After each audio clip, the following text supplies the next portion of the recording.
Ketika ada orang yang meyakini Allah, tapi kemudian meninggalkan usaha. Seorang istri membangunkan suaminya, "Hai suamiku, kenapa engkau tidak pergi bekerja?" Lalu dia pun menjawab, "Allah."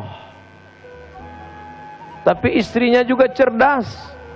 Begitu siang datang, perut mulai lapar, cacing keroncongan, dan dia buka tudung saji, hanyut terapung, yang terlihat hanyalah kosong. Lalu kemudian suami marah, "Hai istriku, kenapa tidak masak?" Allah, betapa engkau sudah melecehkan Allah. Kenapa? Karena Allah tidak menyuruh engkau berpangku tangan. Harus ada usaha.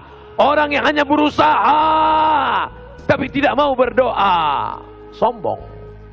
Berdoa saja, tidak mau berusaha, pesong, gila. Oleh sebab itu Islam mengajarkan ikhtiar, seimbang antara usaha dan doa.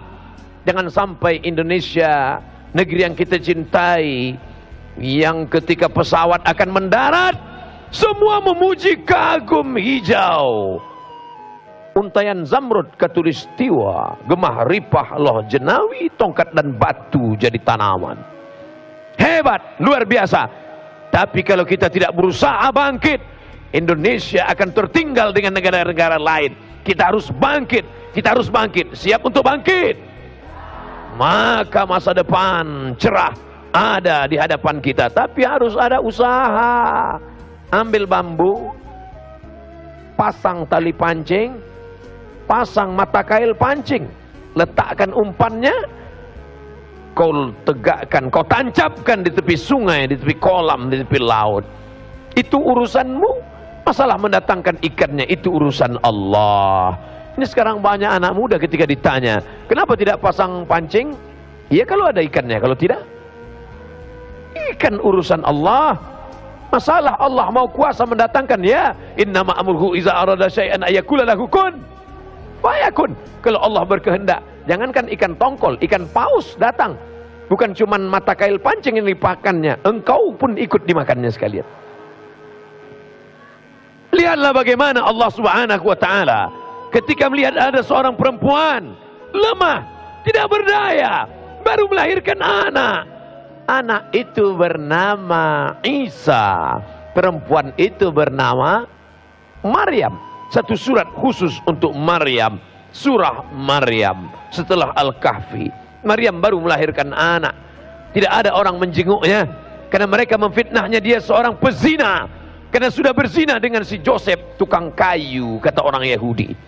Tapi Allah mensucikan namanya. Bersandar dia sebatang pohon korma. Apa kata Allah? Wa ghuzzi ilaiki bijiz'in nakhlati. Hai Maryam, yang baru melahirkan anak, yang dalam keadaan lemah, goncangkan pangkal batang korma di belakangmu dengan pundakmu. Teganya sampai hatinya perempuan yang baru melahirkan anak. Melahirkan anak itu bukan senang, meregang nyawa. Ada sebagian orang melecehkan, katanya melahirkan anak seperti buang ingus saja. Lahir. Nanti kalau ku ceritakan bagaimana sakitnya melahirkan anak, pasti kalian tidak percaya. Macam tahu aja Ustaz itu. Sakit, lemah. Tapi apa kata Allah? Goncangkan pangkal batang korma yang ada di belakangmu. Tusaqit alaiki rutaban janiyya. Akan gugur buah korma. Kalau di Langsa tidak ada pohon korma, cari saja pohon sawit. Sawit dan korma masih sepupu dua pupu. Pulang dari sini, dekati pohon sawit, 5 laki-laki yang gagah perkasa, tolong kau goncang. Kira-kira berondolnya jatuh atau tidak? Tidak. Kenapa Allah memerintahkan Maryam untuk menggoncangkan batang pohon korma? Allah ingin mengajarkan ada usaha. Usaha. Apa yang terjadi? Ketika Maryam menggoncangkan batang korma dengan pundaknya, dia tidak bisa berdiri karena baru melahirkan anak. Dia tidak menggoncang dengan tangannya karena dia menggendong Isa. Dia goncang dengan pundaknya. Korma itu pun jatuh atas kuasa Allah. Padahal kalau Allah mau, jangankan buah korma, innama amruhu idza arada syai'an ayaqula lahu kun fayakun. Batang kormanya tumbang sekalian. Tapi Allah mau mengajarkan kita usaha. Ini sudah terjadi ribuan tahun sebelum Isa lahir. Kapan itu? Ketika Hajar ditinggalkan oleh suami. Yang menyuruhnya tinggalkan siapa? Allah. Allah yang memerintahkannya. Tinggalkan dia.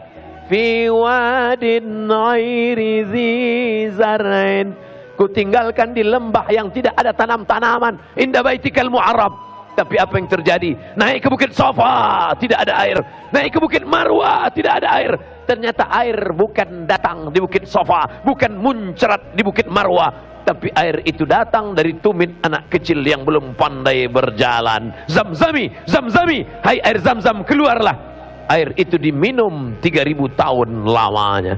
Seimbang antara usaha dan doa. Mari berusaha, jangan lupa berdoa.